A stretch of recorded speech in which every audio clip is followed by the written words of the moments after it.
Mm.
Okay, everybody, good afternoon.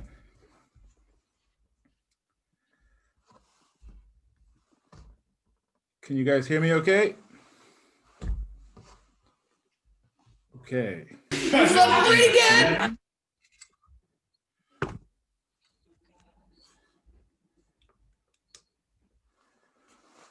Okay, so yeah, it is Thursday. We are at the end of the lecture part of the week today, and so I'd like to keep talking about Japan and how Japan is going to be moving into the 70s and 80s. We've done a lot of reading in two different chapters. Um, And I asked you guys to look at the sort of the quick overview of the arrival of manga in the US. Um, I'm just curious. So having had a chance to look at that, how did you find that piece from Wired magazine?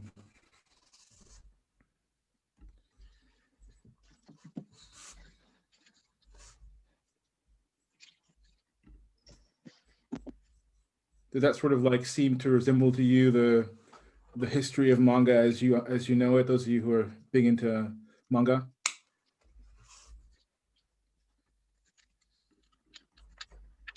It was a bit hard to read because it was blurry. Okay, and the formatting was hard. Yeah, partially I think because of the way that the pages are stacked, it makes it a little bit hard. Yes, I get that. Um, some of you like that. Okay. Oh, and so Carl knew some of the names that were mentioned, some of the different corporations and the individuals. Yeah. Um, okay. Just looking at that. Okay. Cool. All right. So maybe I'll try and figure out how I can make it look, how make it appear more. I've failed before actually, but I'll try again to figure out how to make it so that it comes in a way that's easier to read, the order wise. Um, I didn't grow up doing anime on the screen or reading manga, and so when I read that, I thought it was a nice way to sort of summarize some things. So I learned a lot from it, when I read this a few years ago, and it got me started on learning about that kind of trajectory.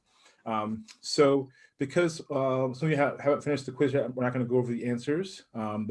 It's an automatically graded quiz, so the grades are going to pop up automatically on Moodle, and you'll see those grades very soon.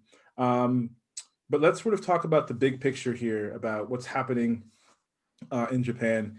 And just to remember, to remind you again, for tomorrow you have another pick and dive that's due for discussion section, and for that you need to try and find a topic from the readings for today that you thought were interesting. You've got lots to choose from. You could choose manga, or you could choose something from the chapters in Gordon, and just go do some digging up and digging on that topic and see what you can find. um, I took a second just to look at a few of what you all had submitted. I found them to be really interesting. I'm going to hopefully have time to go through them more in depth and just enjoy learning what you have come up with. So do that again for tomorrow, and come ready to talk about that with Devin and your classmates. Um, okay, so let's see, looking forward to next week. We'll have two more classes next week. But I want to let you know that on one of the days we're going to have I'm asking you all to fill out it's kind of like an informal evaluation on the class. And so we'll do that actually in class. I'll make sure that you have time to do that in class. So be sure and be here for that. And then our last class will be on Thursday. What else do I want to mention? Yeah, so we're kind of winding towards the end of the semester here. So make sure that you have gotten all your assignments in. Late assignments that are reasonably sort of close to the deadline, we'll still take those. So be in touch as all these things are coming along. And you'll also have a review sheet again for the exam. So that's coming as well. So just kind of keep in touch, keep informed, stay in the loop, and you should be good to go. All right, so let's do a screen share here. And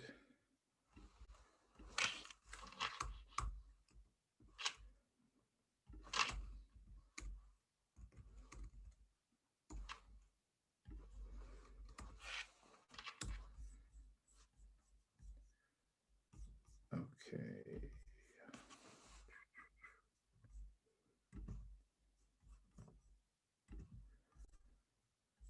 Okay. I just saw a comment that has gone away. Chat.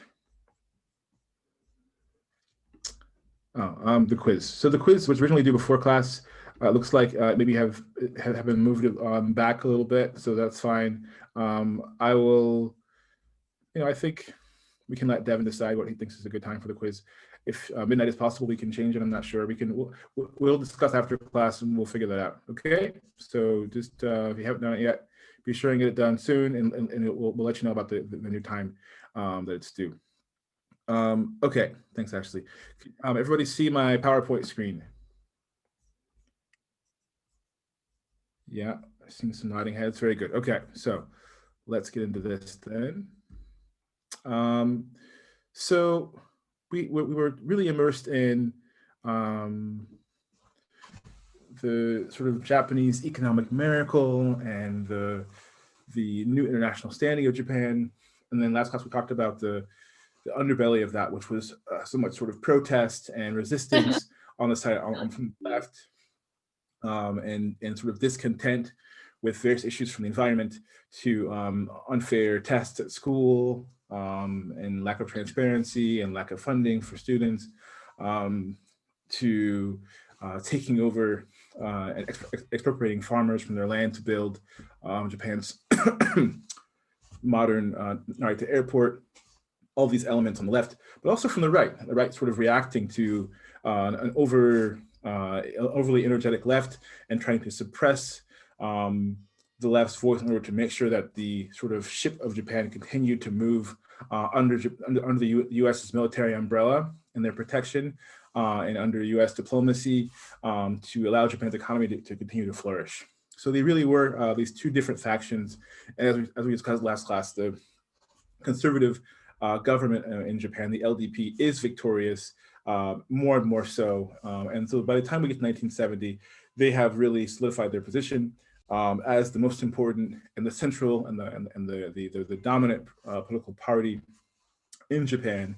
And we also discussed the ways in which the bureaucracy of the government and various ministries and career bureaucrats, along with heads of companies and high management companies,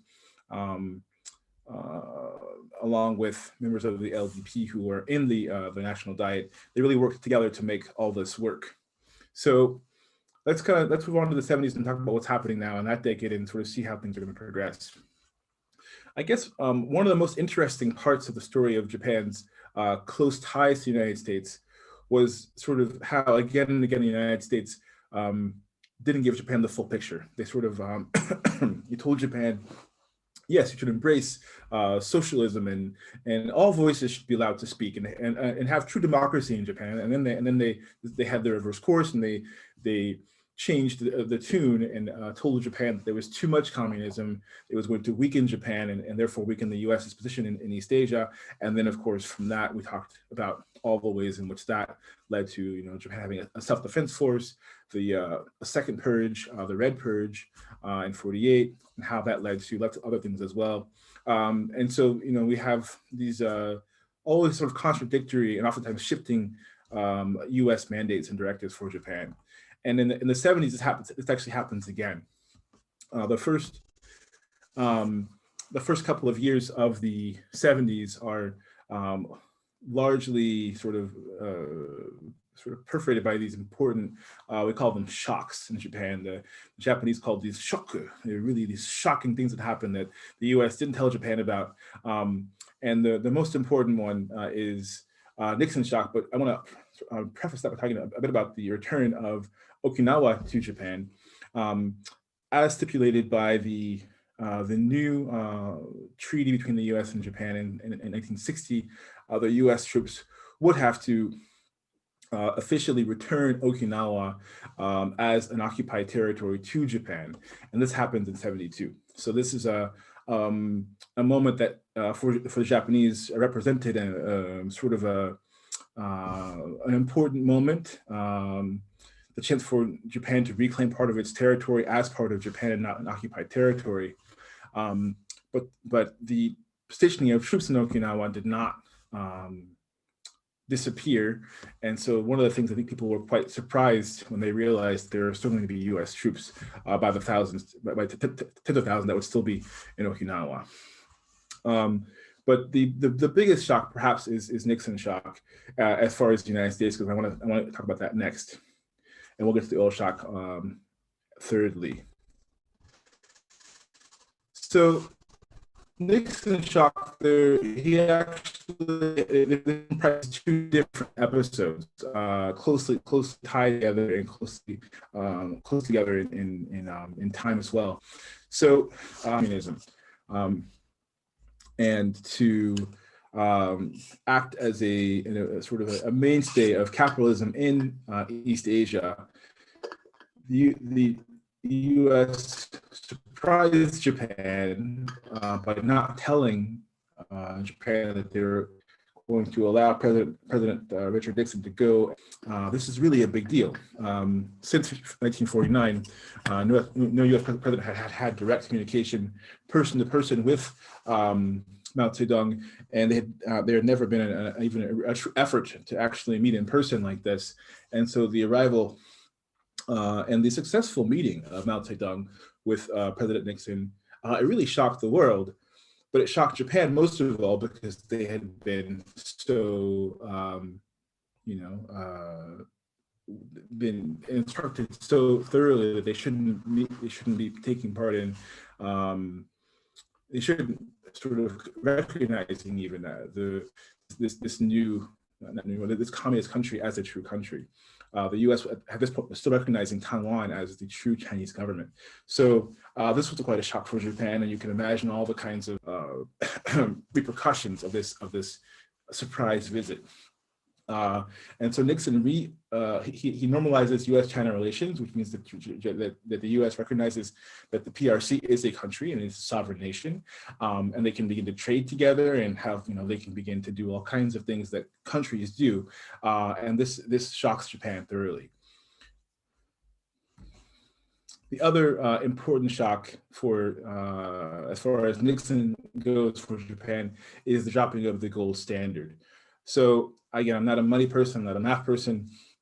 Some of you who are majors in business or economics will have a great idea what all this means. But so the nuts and bolts of this taken together, it means that the U.S. had up until this point, right, it had nailed the value of a U.S. dollar on a certain amount of gold.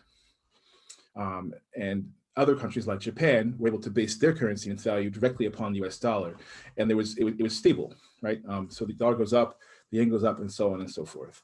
With dropping the gold standard, this was a policy that Nixon implemented. This allowed the U.S. to basically decide how much its currency should be worth in relation to other countries' currencies, and so this opens up the door for all kinds of discussions, negotiations, but also differences in value.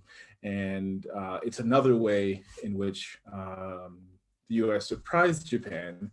And of course, one of the things that was hard for Japan to handle was that the yen began to actually cost more than the dollar.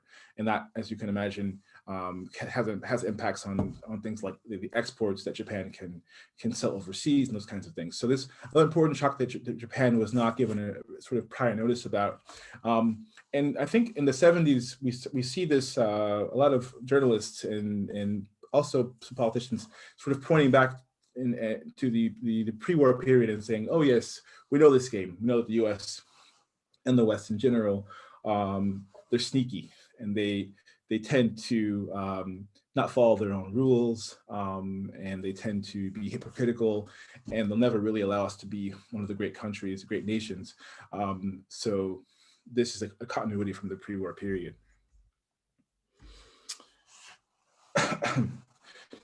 Let's talk a bit about the oil shock of '73. This is actually a global shock in the same way that, the Great Depression was a global shock, and World War II by its end had become also a global shock.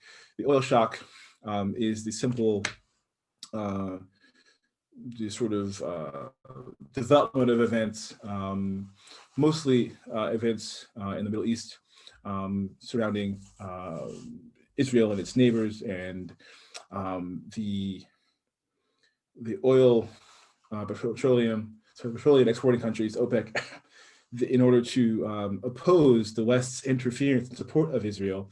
I think it's actually called the Yom Kippur War, but anyway, they put an embargo on oil for the U.S. and its allies.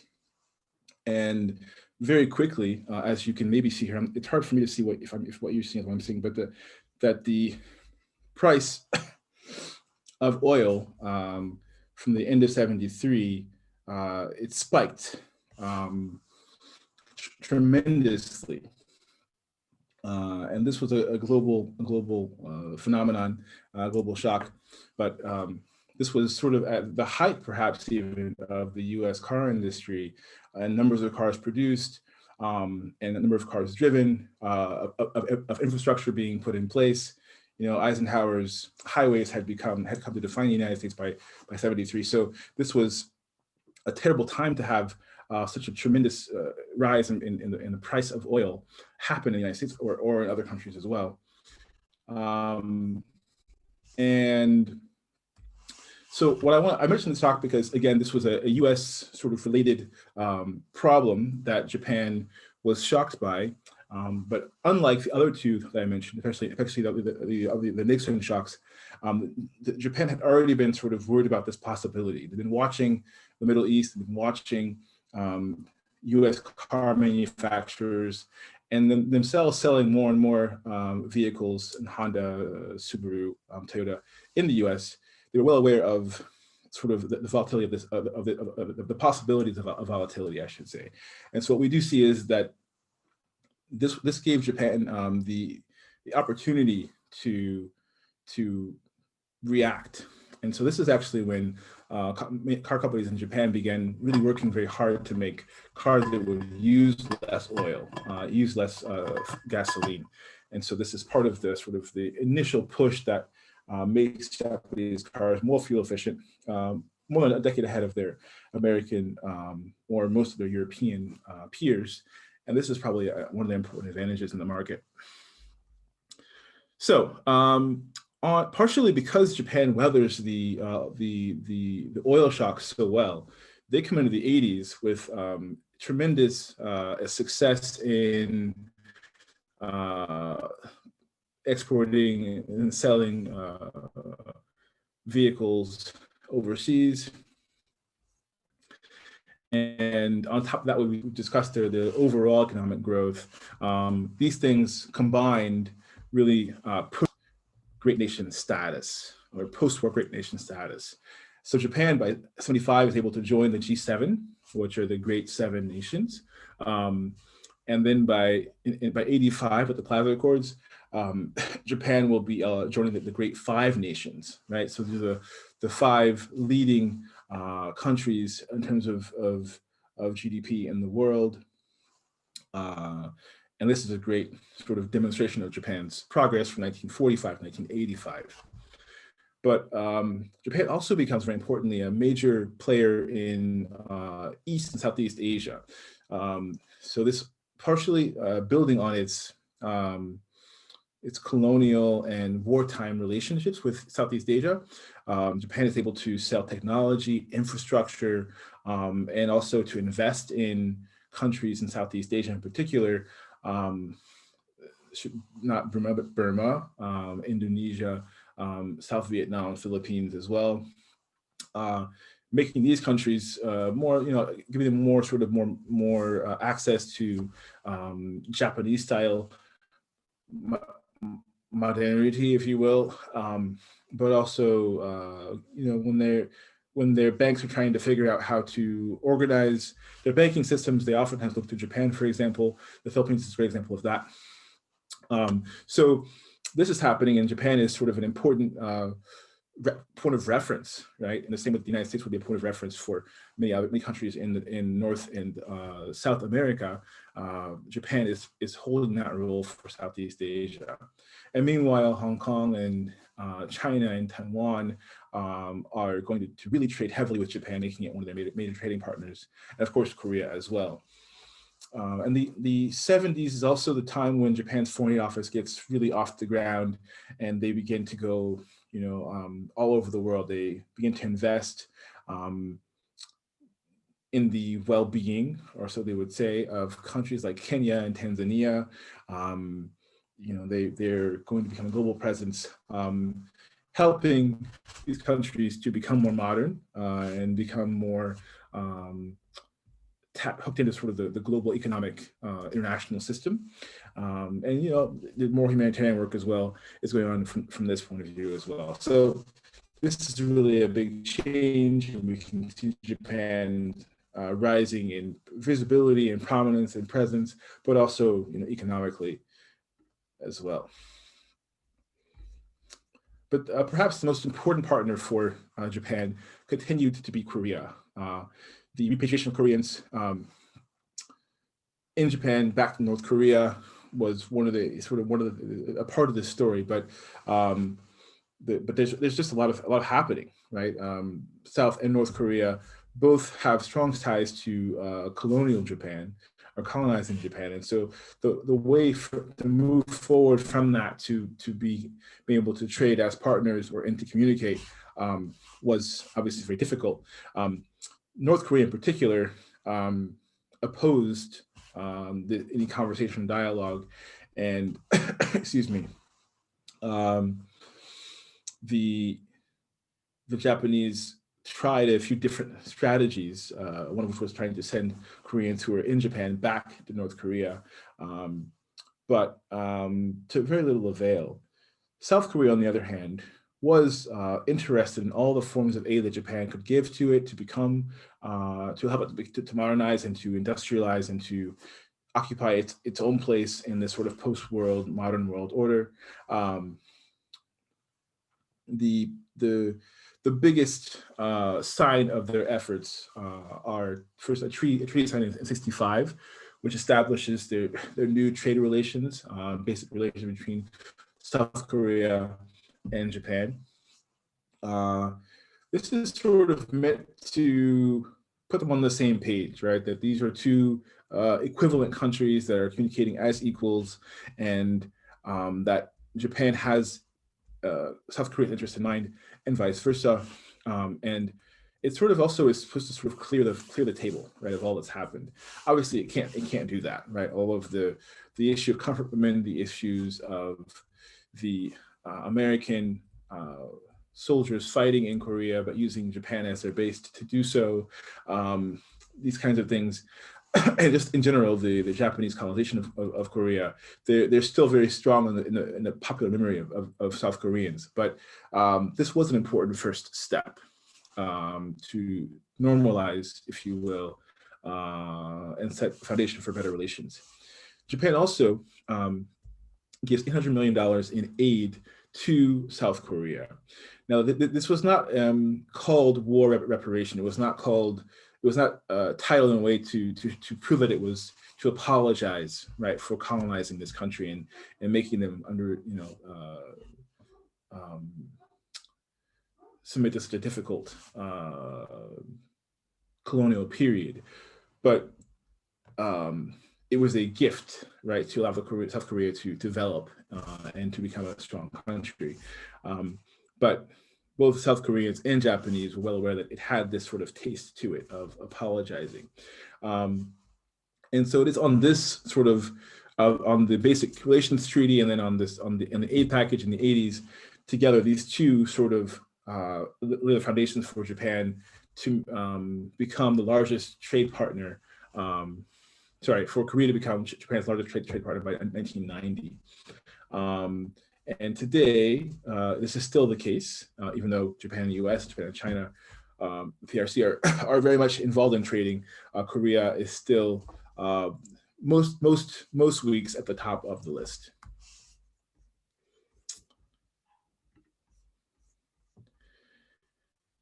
And of course, as all this is happening, the U.S. and Japan are still very closely tied together in trade relations. Even as the Nixon shock 1 and Nixon shock 2 happened, even amidst the oil crisis, the U.S. and Japan are going to maintain a very close trade relationship. And it's a little bit smaller. The 70s really is when things sort of take off. And I mentioned cars and trucks, but all kinds of areas in which Japanese companies and industries were excelling. Mostly I'm talking about electronics, but there are other things as well, but electronics and cars are sort of the two main areas. So, TVs and cars made in Japan, or sometimes made in the US, but by Japanese companies, these are going to really fill the US market. And as I mentioned here, as you can probably imagine, the Japanese labor system is able to produce high quality goods, but at this point, the labor in Japan is still relatively cheap compared to US labor.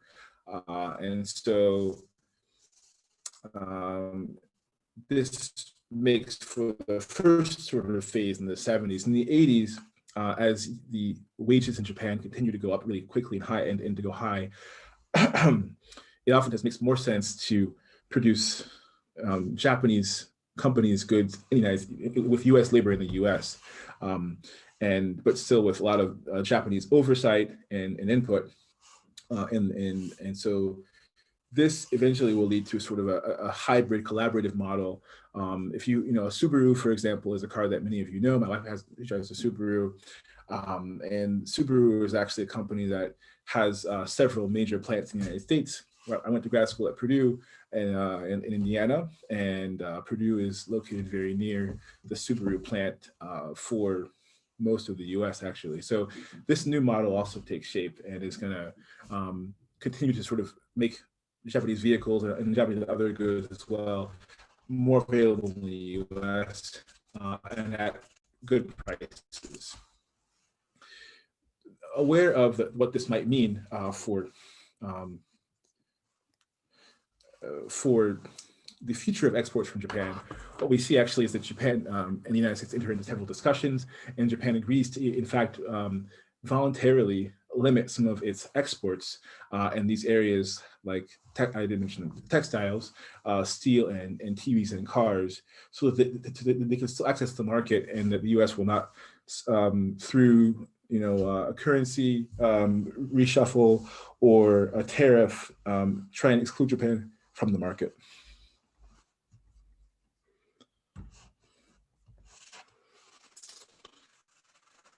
(1985) is an important year because it sort of is the pinnacle of Japan's position vis-a-vis the United States.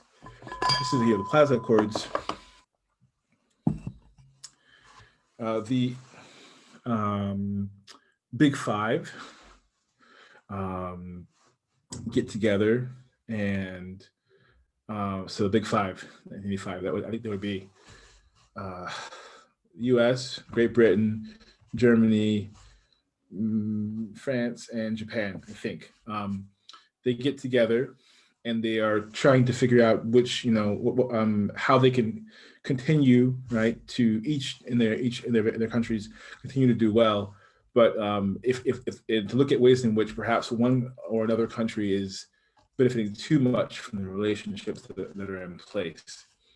And the United States is particularly adamant that Japan needs to make some changes because their economy is growing too quickly, and it's taking advantage of some of the weaknesses of the U.S. economy. So the United States convinces Japan to strengthen the yen, which means to make the yen cost more. and Japan agrees to that. Um, and in return, they also um, are going to push for more demand in Japan for products from the United States. So this is another way that the U.S. and Japan are going to reach a sort of compromise, so Japan can continue to grow economically and to prosper, but in a way that the U.S. will, be able to maintain and continue their own prosperity as well. Um, the 80s is just a time of impressive watch is doing some strange things. Sort of successes for Japanese companies and very high visibility. The 80s, Japan's companies were able to do things that everyone could see. The Japanese companies bought the Rockefeller Center in New York City. They bought. They were buying really big golf courses. Like Sony bought Columbia Pictures. They were making these major purchases that put Japanese companies' names, really the very top of the bill, and made them very, very visible. And that sort of adds to this continued pressure from the U.S. for Japan to sort of just take things a little bit easier. In 1988, pressure from U.S. Companies and also from U.S. farmers led to a trade bill in which the United States accused Japan of trying to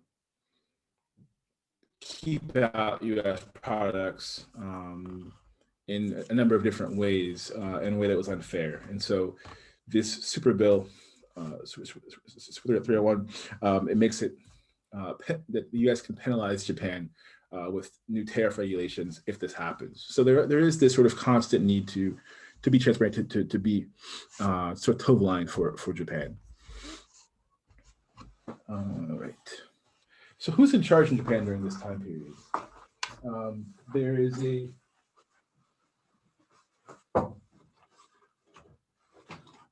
we won't have time to go through all the people who are in charge, in Japan during this time period, but I do want to highlight a few, just so we can get an idea of who the people pulling the strings are and what their priorities are. So, just make sure the time here.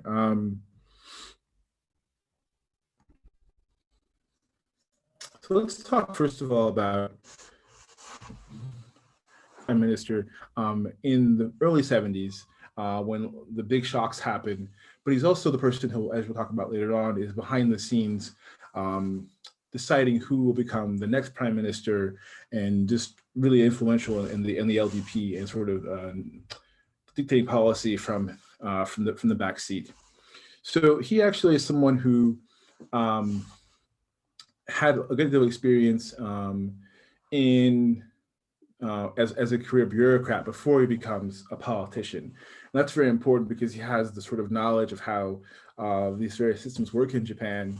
He was in the Ministry of Post and Telecommunications before, and he also worked in MITI, Ministry of International Trade and Industry, and Ministry of Finance. And so with all this experience, right, he was really well equipped to know how to get things done, right? How to be able to execute from an idea that either a bureaucrat or a politician or a company executive might have, how to turn that into actual policy that could be implemented, executed. So with all that, he becomes prime minister in 72, and he's able to take the important step of normalizing trade relations with the PRC. And that's really an important thing that, as we can imagine, really shapes the way that Japan is going to move in the world in terms of politically and also economically. He's also the sort of person we associate with the construction boom. We talked before about how paved roads explode in the post-war period, but much beyond just roads. All kinds of infrastructure is going to get built in the 70s, and people are going to, people who are working, if you're a farmer or you work in any sort of agricultural industry, they actually come to love the LDP as a party, because this party is going to keep getting them better roads, better bridges, sort of irrigation support and investment, all kinds of things that are going to make their lives easier in a very concrete way, and also their jobs, excuse me, more, more doable. So this comes from a commitment that that Tanaka developed early in his career, and it sort of is a combination. It's another sort of web of connections, right, between major construction companies who do the work and who are always looking for more work, and this gives them more work to do, and they then therefore support the LDP and Tanaka, but also the constituents who like seeing all these projects finished so they can use them. And so we have this sort of, everybody's working together, but it all supports the LDP in the end. The reason he has to resign is because of a scandal with Lockheed Martin, which makes, they make airplanes, and he had essentially been able to get unfairly very low priced airplanes. But the most important thing about that is that he steps down in sort of disgrace, but he remains the so-called shadow shogun for the next decade, and he is, his policies continue and define the LDP. Won't go through all the prime ministers, but I wanted to mention him first. Perhaps the next most important prime minister in this, in the post-war period, in the post-1970 post-war period, is Takasone Yasuhiro, who we see here. Another career bureaucrat who had done a great amount of traveling in different ministries, excuse me, before he becomes prime minister. And he also has experience as director of the Japan Self-Defense Force, and this gives him even more credibility and more of a strong voice when he chooses to speak out against Article 9, Japan's commitment to not wage war by air, sea, or land, or to maintain forces for those purposes. So he is a protege of Tanaka Kakue, and he carries his policies forward, but he's also a very astute politician, very able politician. And he also epitomizes sort of the 80s conservative movement that we see in the United States with sort of Reaganomics, with Thatcherism in the UK. He is that for Japan, if you will, and they all seem to agree upon this. So what we see is efforts to cut back on welfare, which has been up until the 80s, one of the hallmarks of the Japanese political system, the welfare system. We see a push towards privatizing and deregulating all kinds of things. And this is a period where I think people were quite surprised that their railroads, which had been public for so long, were privatized with great success. So today, the JR lines that are very ubiquitous in Japan are actually private, by a private company. And the telephone company, NTT, is a private company as well. And there are many others that are smaller. But this allows the government to sort of offload some of its burden economically, and then to just collect some taxation benefit from these various entities. He's also involved in a scandal. There's some hush payments, and then there are some what do you call it? Investment in real estate that was dubious, in which he profited a great deal. He also has to resign, but he also remains influential after his resignation in '87, like his sort of mentor before him. I think perhaps in ways that it's important to recognize, just make sure we're, to recognize that are more significant than to knock out Nakasone was also trying to make sort of clear points about his ideological position and the position of the LDP on issues that are controversial, and to assert that Japan's national identity was important, and that the LDP and all of Japan should embrace that. He was very openly nationalist, right? And he had a lot of financial support from groups that supported Japanese nationalism and patriotism, but also discouraged, efforts to try and appease voices that called for less nationalism. In '83, he makes a personal visit, sorry, a semi-personal visit to Yasukuni Shrine. In '85, he makes an official visit as prime minister, fully official. And this was the first prime minister's visit or any other member of the cabinet to Yasukuni Shrine since '78. And '78 was when the Class A war criminals, including John Tojo, were officially enshrined at Yasukuni Shrine. This was a very big ceremony, and it caused a lot of international commotion. And then things died down. But because of these enshrinements, a visit after that point recognizes these, along with other millions of other enshrinees. But at the shrine, it recognizes that they're part of Japan's national heritage, and it sort of seems to almost condone the violences that they committed. And here we can see Nakasone walking out of Yasukuni Shrine. The same period, we also see efforts to sort of soften the language used about Japanese colonization, imperialism, and atrocities. And a taxable controversy in '82, in particular, the Ministry of Education under Nakasone, his leadership, produces a textbook that people that should be used in classrooms that promotes the use of the word incursion as opposed to the word invasion for Japan's activities in North China. And there are several other kinds of things like this. And so these are, again, going to be controversial, and they're going to make people upset, and they're going to lead to movements to try and call Japan to task for what it did, in throughout Asia in World War II. But still, all of these things are happening at the same time: the economic prosperity and the nationalism, and all these and things are going actually quite well. '89 is a big year because it sort of seems to begin the end of this prosperity. And the death of the Showa Emperor, Emperor Hirohito, in '89 is sort of the marking point for this. Like the Meiji Emperor, and to some extent like the Taisho Emperor, this was a very public illness and death. He, all papers covered how he was doing, sort of a death watch. And what we see is people reacting to this with, his illness and the news of his illness with course of his consensus of self-restraint. So there was not a lot of criticism of the Showa Emperor right when he was dying or right after he died. But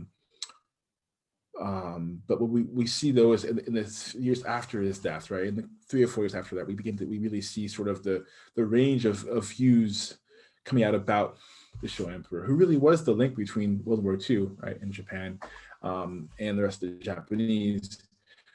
He was the emperor who was, over Japan's, all of Japan's various government during the Pacific War. So we see people who are extremely patriotic and loyal to the emperor, and who were very sad about his death, and who talked about how great he was, and the Showa period, how great it was. And there was also a lot of indifference, which before would have been probably unthinkable. And there was also a lot of criticism that came out as well. So it really shows a newer Japan with a lot more diverse, a diversity of views that would not have been typical of Japan before World War II. Time here. Yeah. Let's talk about what's happening, after '89, but sort of also what's happening in general. Japan is going to begin to face challenges. I think the cracks had begun to appear in '88, '89, but it wasn't until the early '90s when we start to see just how bad things were going to get in Japan. One of the things that was quickly visible was the decline in birth rate. There was in the post-war period a baby bust, which contrasts with the baby boom of U.S. and also Western Europe. And the prosperity that Japan achieved never led to growth, and only sort of was accompanied by a decline in the birth rate. The birth rate getting down to like 1.26. I think today it's a little bit higher today, but it's it's still very, very low. So families having one child at most in Japan, and so the Japan had already recognized the need in the 90s to try and address this problem, trying to facilitate immigration, especially for people who were coming from places where Japanese had settled, like Brazil or in Southeast Asia. But the sort of there was a drain upon the resources of Japan because there were not enough people to step into roles in education or in business to to continue to help Japan to feed its its manpower, human power resources. Another important thing that's happening in the 80s, amidst all of the controversies about Yasukuni Shrine and the textbook controversy and the sort of resurgence of unbridled patriotism as well, is we see women who are able for the first time to sort of call Japan's bluff.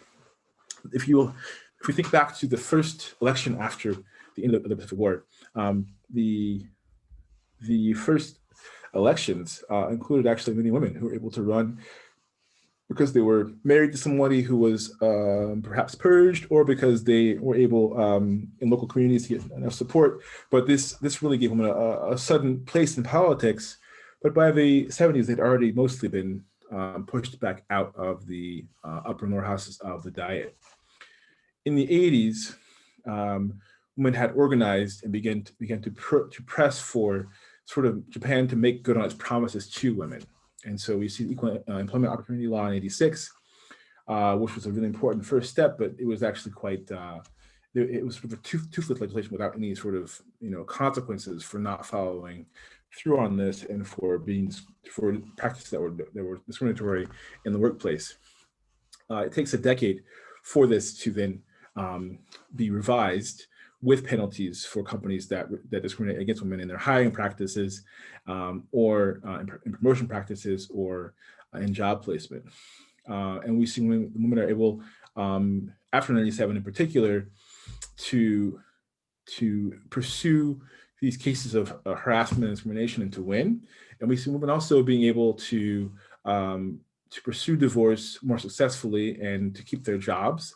And women are also being able to work after they get married and also to have higher positions. They'll still be very much the minority, but this is a big change that happens, and it begins really in the 80s, in fact, even though it comes to fruition more in the mid and late 90s. And even as the population of Japan continues to age, I think it's important, and they really do have, they have aged considerably. They were already the oldest population in terms of life expectancy in the world by 77, and that has only continued today. And so, this is one of the things that makes the contrast between the lack of young people, and the surplus of old people so impressive. And we see women having to take on that responsibility as well as of child rearing, which helps explain the birth rate. But I do want to mention that the people in Japan, the elderly in Japan, are very active. This woman here, I think you can see she's quite genki. She looks very happy and active. And that is one thing that we must always remember, is that the old people in Japan, they're not just sitting waiting to disappear. They're active and they are part of society, and they're very much around. So we're looking to next class to talk about what's happening again in the 2000s, but I wanted to give you some of these important elements that are going to be foundational for the next decade and beyond. some of the crises, but also some of the victories that Japan had gone through. So I'm going to stop there for today. Thank you guys. And if you have questions, stick around. And if not, I will see you next week on Tuesday. All right. Thanks, guys. Thank you. Have a good day. Thank you. Have a good day.